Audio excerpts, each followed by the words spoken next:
आज मैं डिप्रेशन अवसाद के होम्योपैथिक चिकित्सा की चर्चा कर रहा हूँ।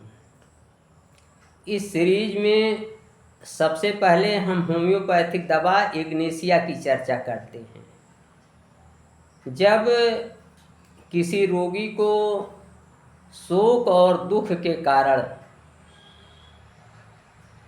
अवसाद डिप्रेशन होता है तो वहाँ इग्नेशिया बहुत ही लाभदायक दवा है।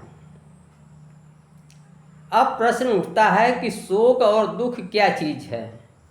जब किसी का कोई प्रिय मृत्यु हो जाती है तो वहाँ शोक होता है। किसी पत्नी का पति या पति की पत्नी या लड़के का पिता या माँ, जब कोई भी मर जाता है तो वहाँ शोक होता है।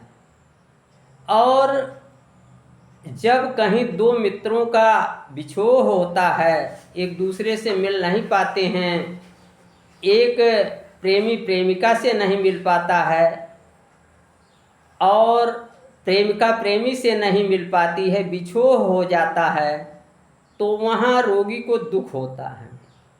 और जब यह शोक और दुख रोगी मन में ही मन सहते हुए किसी से कहता नहीं है तो वहाँ डिप्रेशन हो जाता है, अवसाद हो जाता है। तो इस प्रकार अगर डिप्रेशन पैदा हुआ है जहाँ रोगी केवल आहें भरता है, अपने मन ही मन उस शोक और दुख को सहन करता चला आता है, तो वहाँ ऐसे डिप्रेशन में इग्नेशिया बहुत ही लाभदायक है। प्रायः मेरे यहाँ जो भी रोगी आए हैं इग्नेशिया के, उनको मैंने इग्नेशिया 200 से ठीक किया है और इसमें अधिकतर लड़कियां ही रही हैं। इसका मैंने एक लक्षण और पाया कि जितने ही भी रोगी मेरे इग्नेशिया के आए उनमें डकार आने की समस्या थी। बार बार डकार आना, बार बार डकार आना, मन कहीं ना लगना, भूख ना लगना, कमज़ोर होते जाना, जीवन से निराश हो जाना, यही सब लक्षण थे। और वहाँ मैंने इग्नेशिया 200 दे करके सभी को ठीक किया। अगली औषध है पल्सेटिला। पल्सेटिला भी अवसाद के लिए बहुत अच्छी औषधि है, लेकिन पल्सेटिला का रोगी जो है हार्ट टेम्परामेंट का होता है, गर्म प्रकृति का होता है और शरीर से देखने में वह मोटा ताज़ा भला चंगा लगता है। इसके साथ ही साथ पल्सेटिला का रोगी वो वीपिंग मूड का होता है, बात बात में रोया करता है।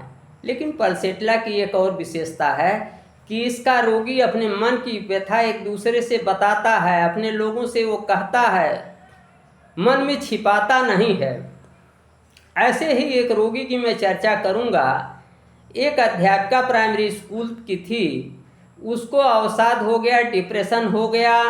वो मेरे पास जब आई तो उसने बताया कि उसका मन स्कूल में नहीं लगता है, घर पर अपने पति और बच्चों में नहीं लगता है, उसको कहीं भी अच्छा नहीं लगता है, बार बार उसको रुलाई आती है। तो मैंने जब रोगी को देखा, उसका टेम्परामेंट देखा, उसकी शरीर देखा, उसके लक्षणों को देखा, तो पाया ये पल्सेटिला की रोगी है।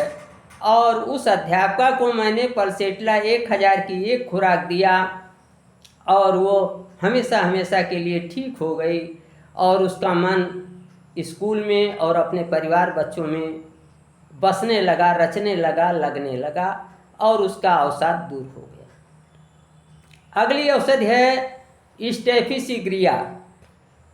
स्टेफिसिग्रिया के विशेषता यह है कि जब कहीं कोई किसी को, मान लीजिए किसी पिता ने या माँ ने बच्चे को अनायास ही डांटा फटकारा और वो उसका प्रतिवाद नहीं कर पाया, उसका प्रतिरोध नहीं कर पाया और आक्रोश उसके मन में ही दफन होता रहा।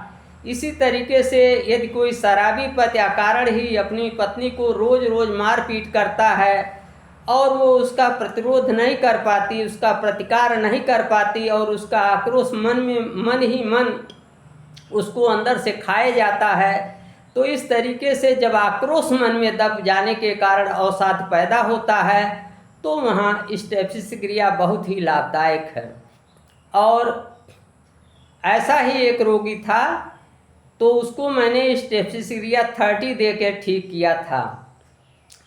उसके साथ एक व्यक्ति ने बहुत दुर्व्यवहार किया था और वो उसका प्रतिकार नहीं कर पाया था। उसके मन में बार बार आती थी बात कि उस व्यक्ति को चल के मारें पीटें, लेकिन वो कुछ कर नहीं पाया और अंदर ही अंदर उसका आक्रोश उसके अंदर घाव करता चला गया और वो अवसादग्रस्त हो गया। तो उसे मैंने स्टेप्सिस क्रिया 30 दे करके ठीक किया था।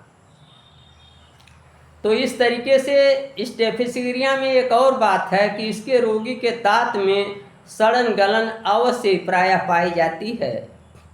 तो इन सब चीज़ों को ध्यान में रखते हुए अगर लक्षणों के आधार पर अवसाद की, डिप्रेशन की होम्योपैथिक दवा किया जाए तो ये रोगी के लिए बहुत सुखद है। हमारे जो BHMS के विद्यार्थी हैं, अगर वो हमारा वीडियो देखते हैं तो और बराबर मेरा वीडियो देखते रहें तो उन्हें धीरे धीरे इस बात का ज्ञान हो जाएगा कि कैसे होम्योपैथिक औषधियों का चुनाव किया जाता है, कैसे सिलेक्शन किया जाता है। उनके अंदर एक खाका बन जाएगा और जीवन में उनकी राह आसान हो जाएगी। आज बस इतना ही। नमस्कार, मैं डॉक्टर प्रेम नारायण।